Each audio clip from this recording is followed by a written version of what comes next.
And actually, on that note, I think maybe we should go ahead and get started. Um, we we have a relatively limited time today, and I want to be sure that you get to hear the most from the panelists and ask your questions and so forth. So welcome to this conversation on Islam, race, and COVID-19. I'm Keisha Ali from BU's Department of Religion, which is sponsoring today's event, along with BU's new Health Humanities project, led by my colleague, Professor Anthony Petro. The Health Humanities project is generously funding this conversation and also providing very necessary and much appreciated assistance in the form of administrative, logistical, and tech support from Sophie Klein and Zach Ross. I also want to acknowledge the co-sponsorship of today's event by BU's core curriculum, our African American Studies program, and our Women's Gender and Sexuality Studies program. We're all delighted to have the opportunity to bring three amazing scholars and thinkers together to talk about some of the most pressing issues of the moment. So we'll begin today with brief 7 or 8 minute presentations from each of our panelists, who I'll introduce right before they speak.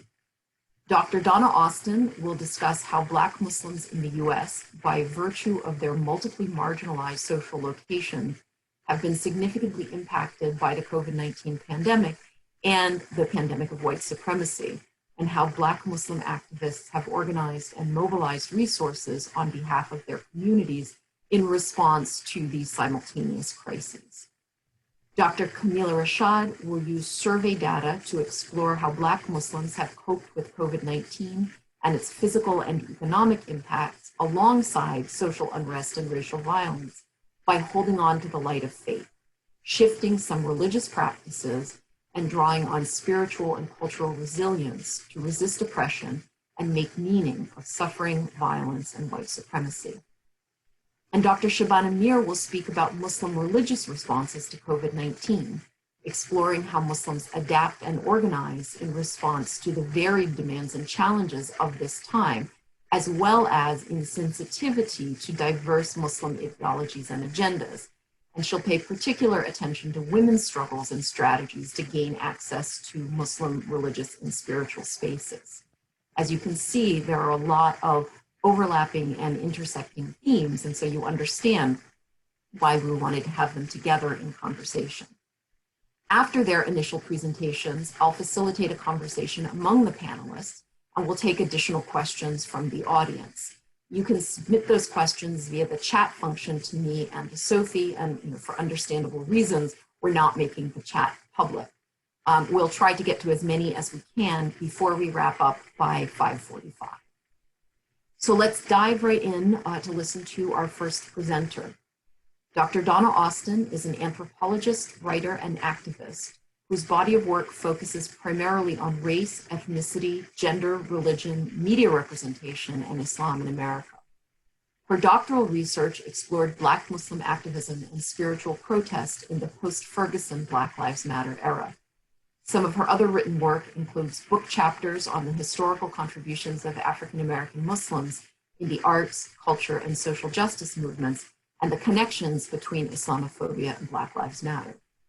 Among other work, she currently teaches at Rutgers University and is a member of the recently formed Black Muslim COVID Coalition. Dr. Austin will speak about the pandemic of white supremacy, making Black Muslim lives matter in a COVID-19 world. Dr. Austin? Thank you for that brief introduction. I want to just open with some, and thank you to all of the organizers and my co-panelists, and for all of you, and to all of you for tuning in today. I want to just briefly try and frame some quick comments that hopefully will help to carry us into the rest of the conversation. I want to talk about white supremacy as a concept, because I think it will help us to understand a lot of the patterns that we've been witnessing in the last several months in terms of how the pandemic is unfolded, how communities have been differentially impacted, and how that, of course, lands in Muslim communities, particularly in Black Muslim communities. And one of the reasons why I start with this concept is because I think there's often a relatively underdeveloped notion of what white supremacy is. I think for most people, when I talk about this with my students, for example, when we're introducing this idea, if I ask people what white supremacy is, for most people, it's, the image of a Klan rally or a cross burning, other types of extremist groups. But also very often people will make reference to questions about feelings, about, white supremacy is a notion that causes white people to feel like they're better than other people.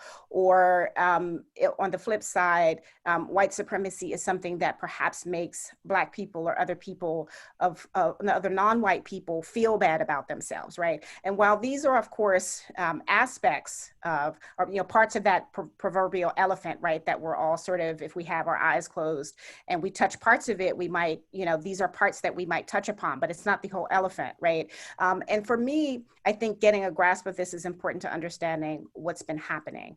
And so for the way I look at white supremacy in a nutshell is that it is a structuring and totalizing ideology that organizes power and access to resources, right? And if we think about that as a starting point, as a launching point, then we understand the ways in which white supremacy functions ultimately to prioritize white life over the lives of other people. And therefore, in a situation such as the pandemic, and this of course is operating on a normal day, on a good day, right? Pre-pandemic days, the before times, right? All of those phrases that we've come up with to describe, the way things once were just a few short months ago. However, so of course, when there's an exacerbating condition in the world, a crisis of some sort, then those communities that are already made vulnerable by the way that white supremacy differentially values life and restricts access to where people can go to school, where they can live, where they can work, whether they can do any of those things. And of course, ultimately, whether or not people are able to live or die. I mean, at bottom, right, what's at stake here is life itself. And so in the course of the pandemic, for various reasons, we found recent data that has that's demonstrated, for example, that in 30 of the 49 states reporting racial data as of August 2020, in 30 of the 49 states, there are higher cases, higher numbers of cases among Black Americans of COVID-19. In 33 of the 44 states reporting, there are higher deaths across the board. There are higher hospitalizations. And this is also holding true, by the way, in other communities of color and Latinx communities to varying extents, to Native American and Native Hawaiian communities as well are being extremely adversely differentially impacted for various reasons, right? And it's, again, related to the ways that white supremacy functions to organize power and allocate access to resources. And that's everything from, the types of jobs that would enable people to quarantine more effectively and more completely. That means being, not being disproportionately impacted by mass incarceration in prison. That means access to healthcare. That means being believed when you go into a healthcare setting, if you are presenting with symptoms and need to get tested, need to get care, that sort of thing. And we can talk more about this in the Q&A period. And how this, of course, impacts Muslims is, particularly along the religious axis, is the fact that whiteness has historically, I mean, a lot of us think about it as a, sort of a matter that's determined by phenotype, but whiteness has also always, carried with it these cultural and religious, boundaries, right, that are drawn around who is eligible for inclusion into whiteness. And that has historically favored Christian, Christianness, or even in some vague sense, right, that has actually restricted access to this echelon of care and prioritization of life, right? And so that puts Muslims doubly at a disadvantage. It puts Black Muslims particularly, it puts them doubly at a disadvantage because of anti-Blackness and Islamophobia. And I'll sort of wrap up by talking a little bit about how the Black Muslim COVID Coalition came to be, very briefly. And, part of what motivated this, Camila can talk some more about this, I'm sure she'll touch on some of this in her comments as well, is that many of us who are already doing work in Black Muslim communities around these issues, decided, particularly two organizations, Muslim Wellness Foundation, which Camila is the founding director of, Muslim Anti-Racism Collaborative, led by Marguerite Hill. These organizations are already doing work in these communities around issues of mental health and emotional wellness, and also anti-racism education and advocacy. And so building upon those networks of care and organizing and advocacy to bring in a broad coalition of experts, spiritual leaders, physicians, other healthcare workers, activists, artists, organizers, to begin mobilizing resources on behalf of communities that we knew ahead of some of the statistics that I just read to you, that exactly how we expected it to play out was actually going to come into fruition, and to try and figure out strategies, information, dissemination about something that nobody knew anything about, ways of trying to convince communities ahead of Ramadan, because we were like going into sort of high gathering season, how to figure out how to navigate those, typical spiritual activities that we do in person, meaningfully, but also more importantly, safely.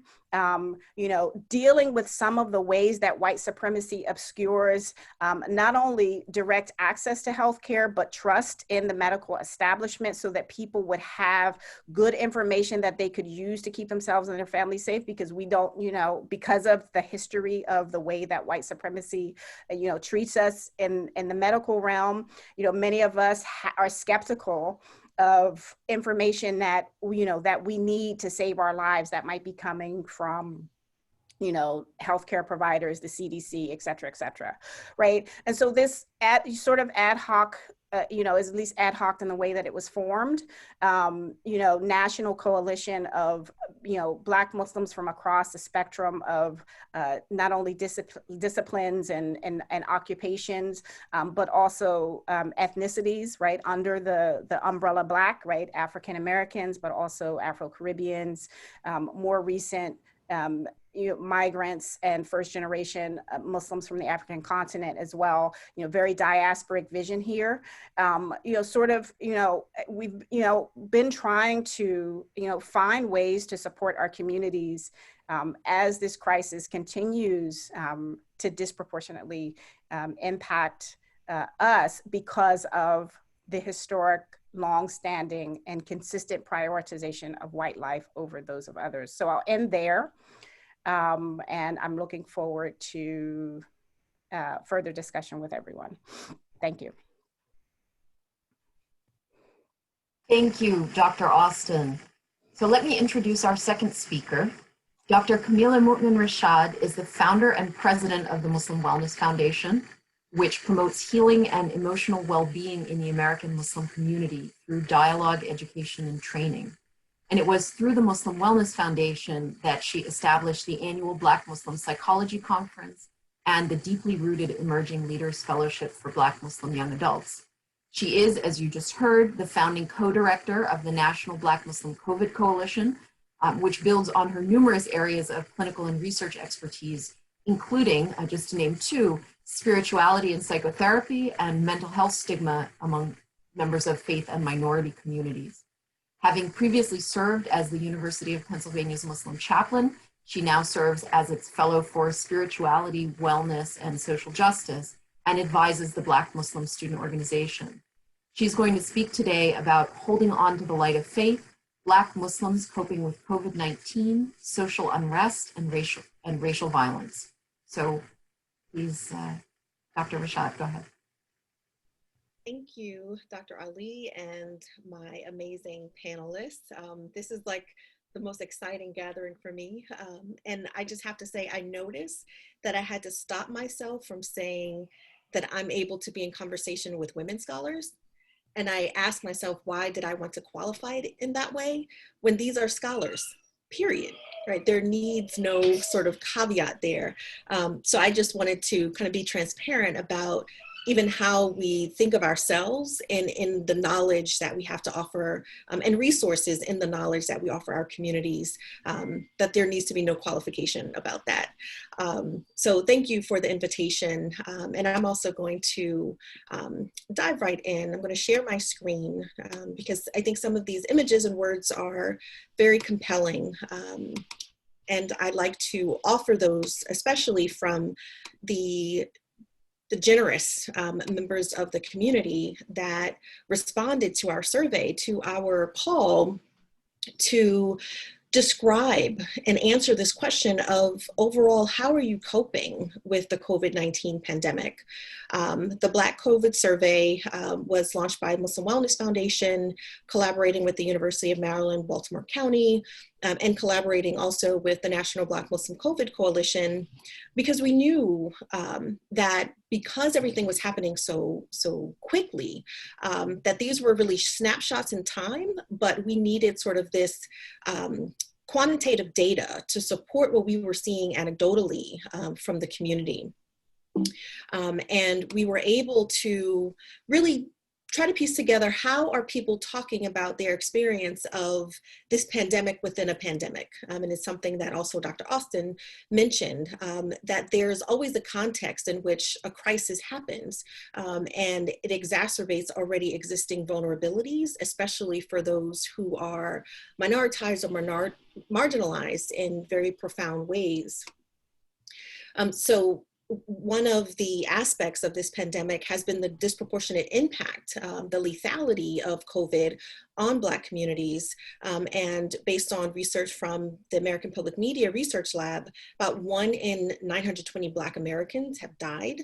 And based on their most current numbers, that means if Black Americans had died at the same rate as white Americans, there would be over 21,000 Black people still alive today. Right? And I think that is something that I remind myself of, so that the numbers also represent devastated families, right? And not just a statistic. I think that's important to remember. And so this survey, the Black COVID survey, was able to ask the question, really exploring the ethnic and cultural diversity of the Black and African American community, as well as the spiritual and religious diversity. This is the first and only survey, to my knowledge, that intentionally gathered that information about both racial, cultural, and religious identity, understanding that the intersection is incredibly important, and we often don't have data to help us sort of illustrate why these factors are so important. So this was also an all Black Muslim research team.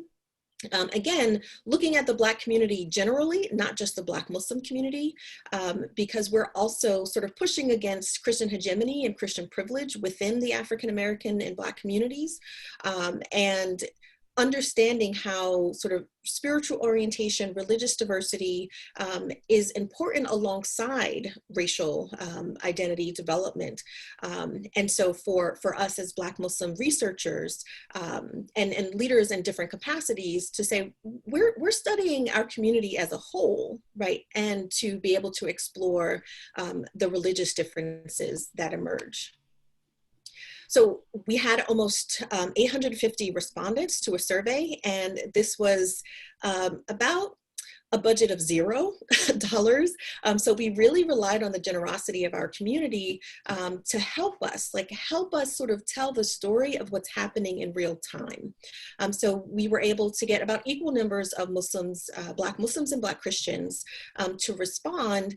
And again, representing the cultural diversity of the community, Black American, Black African, Caribbean, Afro-Latinx, Afro-Arab. This was, for me, very beautiful to see that now we have information that says there are worlds of experiences happening alongside this pandemic. So about 70% of Muslims and 84% of Christians had 4-year degrees or higher, also had children. Many were married. What we saw also, not surprising, is that the overwhelming majority of our respondents were also female. So about 75% of our respondents, and this is important, and I'll tell you why. We asked about the direct sort of personal and social experience with COVID. And for many, it was 13% said they had symptoms, but weren't tested. Right? This is important, right? So when we talk about the numbers of those who have died or have been exposed, we don't talk about those who are like, yeah, I was sick, but I didn't have time to go get tested. I didn't know where to go to get tested. There are sort of testing deserts, right? Where people don't have access to the healthcare that they need. And there were a few who were also currently diagnosed or diagnosed and then recovered. In terms of the social experience with COVID, and this was between May and June, we found that 29% said they had friends or family members who had had symptoms but not tested, and almost 50% had friends and family member who had recovered, right? Almost 30% had friends or family members who had died. And so even if that wasn't their personal experience, there was an obvious impact given who was in their social network, either who had recovered or who had unfortunately passed away. So undoubtedly, this creates a level of stress. And if you see on the right, the women reported more stress, right? And this is not because we're women. This is because the majority of the labor of managing communities, managing households, managing work fell on women and continues to. So of course, with the high numbers of women also working and managing households, expressed a lot of worry about how am I exposed? How might I then expose vulnerable members of my family? Again, contributing to the level of stress that was reported. So what we found was that the impact really fell in these 4 domains. And what I want to talk a little bit more about is the psychospiritual well-being as a significant domain that showed up in our data. So I want to bring in also the words of those who completed the survey. And this was from a 72-year-old African-American Muslim woman who said, "I'm tired of being labeled most likely to die first because I am poor, Black, and elderly." This young man, 21-year-old African-American Muslim, said, "I've been extremely demoralized lately to have witnessed the significant uptick in police brutality, white supremacy, and utter disregard of Black and brown people, feeling like whatever we do, there is a permanent target on our backs for merely existing." We also have talk about anxiety, about wanting to access counseling, not knowing where to go. But really, most of our respondents were able to tie their current experiences of well-being or lack thereof with their disparities, right? This is direct language from our respondents. Disparities in infection, testing, and treatment, and then reinforced, right, by the general anti-Blackness of the country.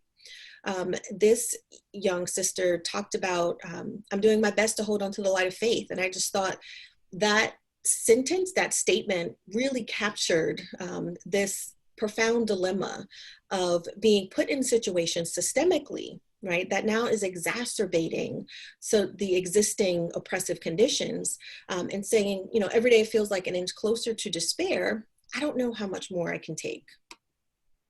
And then the stress of COVID, of course, exacerbating the loss of life, aggravated assault, and systemic racism faced by the community members. So there were 4 notable sort of coping strategies that were used by our respondents. And again, I'm going to focus on this aspect of social support and meaning focused.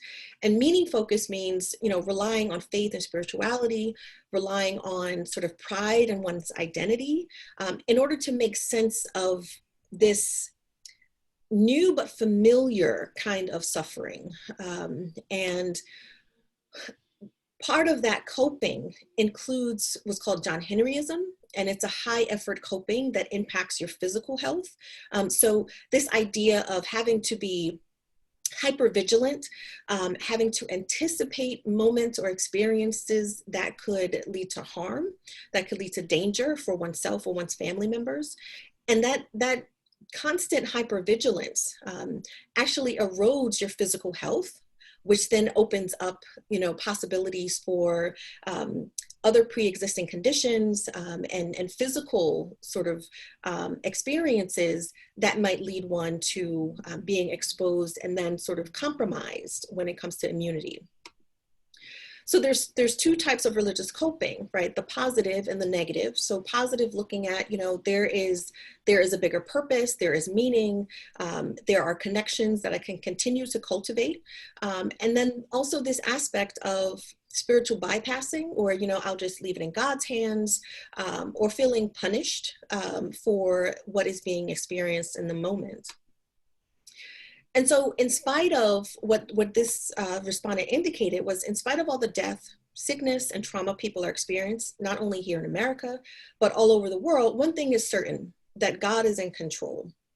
And many Americans, not just sort of Black Muslims or American Muslims generally, feel, about 85% based on this Pew Research, that there was some reason, right, for this pandemic. What is the lesson we're supposed to learn?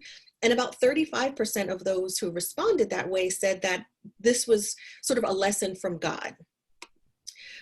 What I want to explore, and what I would love to talk about with my co-panelists and those who are watching, is what is the role of this coping, this faith, the wellness aspects to make meaning of suffering. And what I want to challenge here is hearing about the ways that Black Muslims use coping, use spiritual resilience, cultural identity in order to withstand oppression. I feel like there needs to sort of be a comma there, right? And there are ways that we still have to challenge this romanticization of Black suffering, right? Like, oh, these mashallah, these Black Muslims, they go through so much. And look how strong they are, look how faithful they are, how much they rely on spirituality in order to kind of move through these experiences, as if, this particular brand of suffering is noble, godlike, almost enviable in the way that people talk about it. Yet that often absolves the onlooker from their responsibility of challenging the conditions which created that suffering to begin with. So yes, we are able to appreciate how that coping is deployed. And we also have to remember that there is the suffering that we are aware of, that is spoke about in our tradition, in the Quran and Hadith. And there's also oppression, which we're also told to resist and push back against. And so I want to stop there, but thinking about, on the one hand, how we romanticize Black suffering and Black death, and how we must also be aware of our obligation to our community members in being able to challenge the conditions that foster and that really cultivate that suffering to begin with.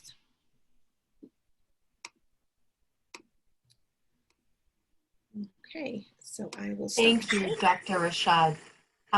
So now I would like to introduce our third speaker, Dr. Shabana Mir.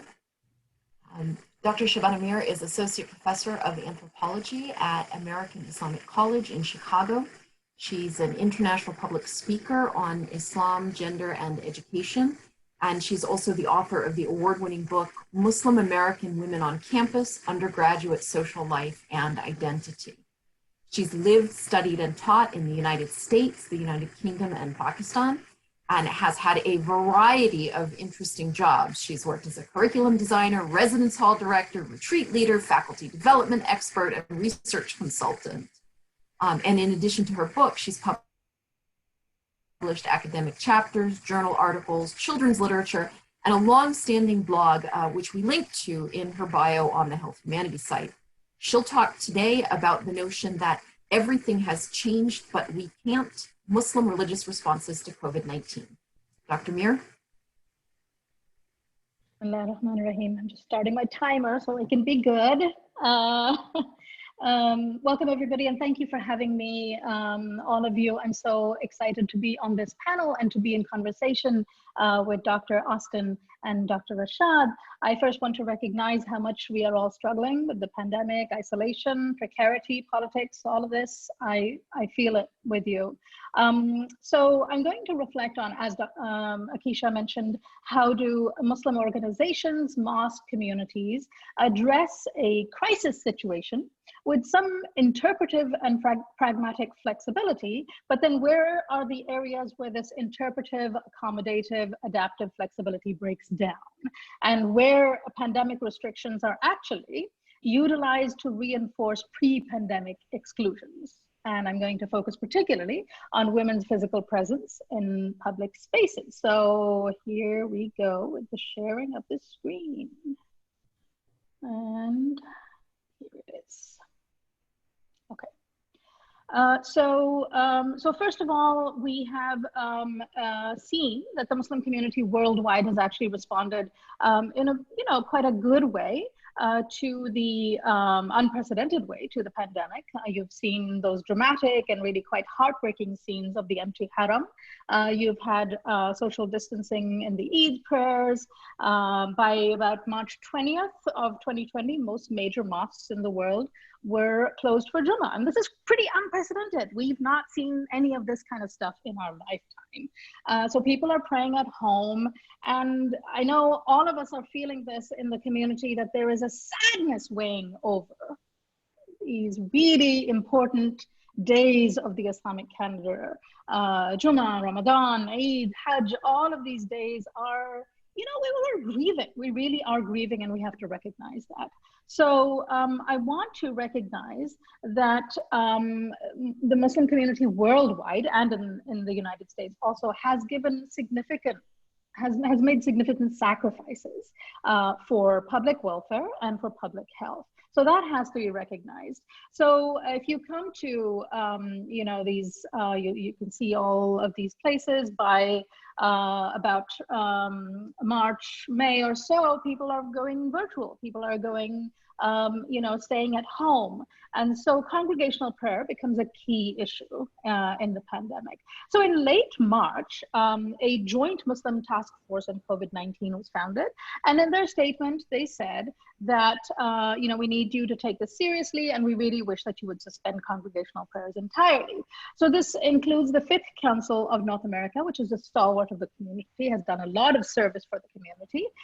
So the Fifth Council also issued a separate statement exhorting Muslim Americans communities to modify their normal religious practices. Why? Because these are not normal circumstances. So you have a lot of, as you can see, a lot of strong adaptation, interpretive flexibility, again, within Islamic parameters, to adapt religious practice to the pandemic. So people are saying, have socially distanced prayers, smaller numbers, and so on. So all of these things, good things are happening. Even in this very Sunni organization, you had the sort of Jam and Fasr, people are joining prayers, not Fasr, but Jam, joining the Asr and Dhuhr and Maghrib and Isha. This is happening, right? So lots of good things are happening. People are not doing shoulder to shoulder, which is like very common, prevalent practice, and people are doing very socially distanced prayers. But you would see that there's kind of a logical conclusion to this, which is, we really should shut down the congregational prayer. But this is not happening. So what they're saying instead in this statement is to protect yourself. It's fine to just like take the excuse, take an order, right? Now, an order is something that you take as an individual, right? As an individual Muslim. It's an excuse. I'm worried about my health, so I take it. But if you're thinking about societal spread, if you're thinking, basically like how the virus works, then the congregational prayer is actually shut down.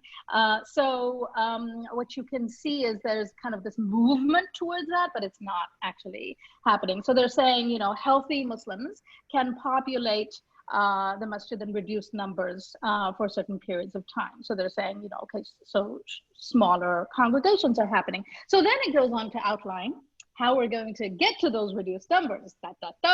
So how are we going to achieve reduced numbers? Of course, let's see who goes first. Elderly adults, women, children, and individuals with symptoms of disease. Okay, so you can totally see the point of elderly adults, you can totally see the point of children and individuals with symptoms of disease, but the women thing is just thrown in there, and it doesn't make any sense, right? But to many people who read the statement, it doesn't really raise a lot of concern. Why? Because the capital T traditional approach to mosque congregations already excludes women in most cases, in spirit or in actual practice. So the normal tendency in Muslim communities to exclude women from physical congregational prayer is just folded into pandemic practice. Pandemic practice is essentially utilized or deployed to just kind of reinforce that regular normal exclusion. So I first spoke on this topic at Stanford, and for that reason I had screenshotted this. And after that, they actually updated the statement, and the only reason I had this statement is because I screenshotted it. And then they updated it, they revised it. There's no comment in it that said, you know, like Justice Kavanaugh just revised his thing, but he never said, oh well, I screwed up. But so the same way, they just posted a new statement, but there's no point about the revision. They just updated the thing. And so here you have a new thing that says elderly adults, mothers with small children. Like, okay, so where are the fathers who are coming with small children? Anyway, no point about that. So the thing is that we have this kind of like folding of regular everyday exclusion into the pandemic. So you have these two different statements, the original one and the updated one. And we can look at this later. So then we come into Ramadan, and that was really sad. I know all of us felt it, and we all, you know, it hit us that there would be no tarawih, there would be no daily prayers, no iftars, no gatherings. And the thing is though, that for many women, this is kind of a normal experience to be very often excluded.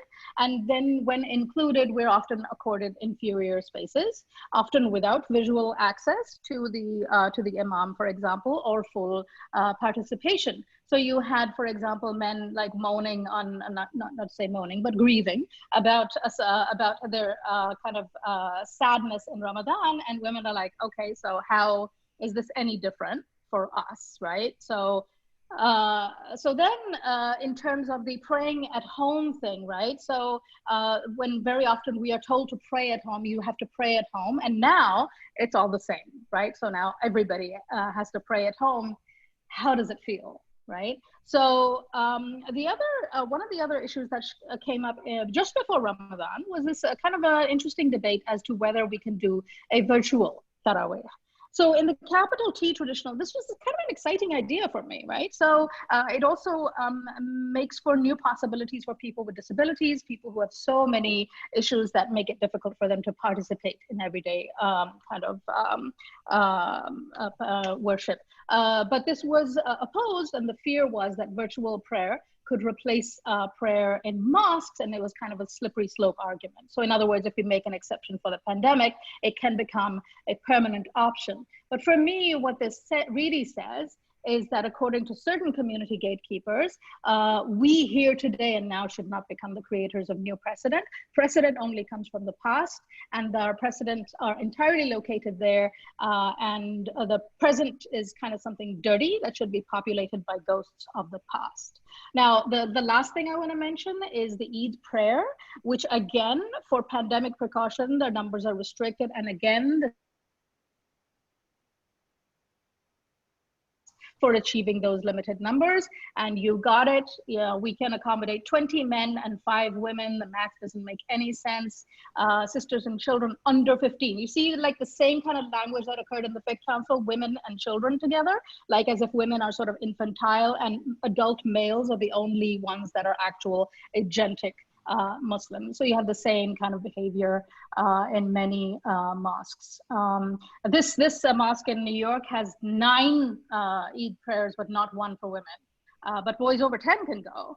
So, so the same kind of language here. Seniors are actually recommended to stay at home because they're so at risk for COVID, but women are told to stay at home.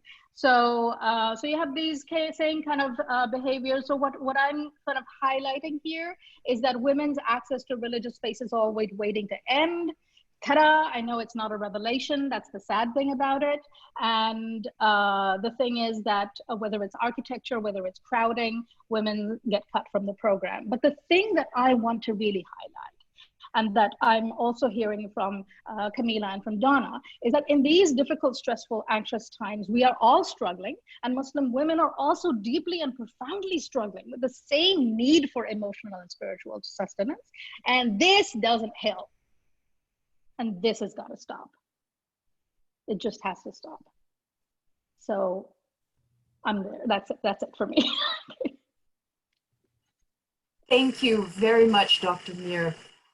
We are going to want to take some questions from the audience. You're welcome to type them into the chat, and they'll be funneled through Sophie and through me.